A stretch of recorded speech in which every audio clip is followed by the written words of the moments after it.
Prior to my arrival here, the school had developed as kind of 3 different parallel schools within the building. There was a recognition that work needed to be done to try to create a more cohesive environment within the school for the benefit of the families and the students.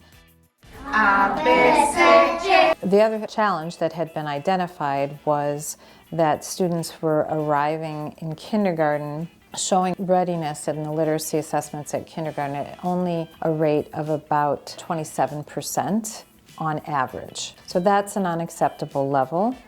It has all sorts of equity implications for the students who go here. So the district saw this as a real problem. Show me 2.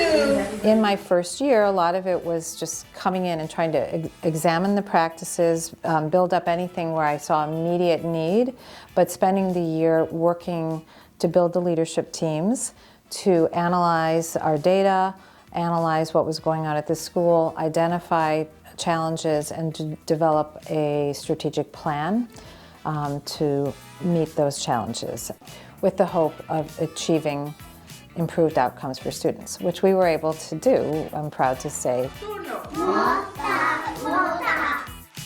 Collectively, over the last 3 years, they've been able to eliminate racial predictability.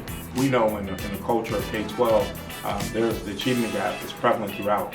And if we are to get this right and change these outcomes for our students, then it starts with early childhood. It's incredibly meaningful to me, and I think the team as well, because people have worked very hard.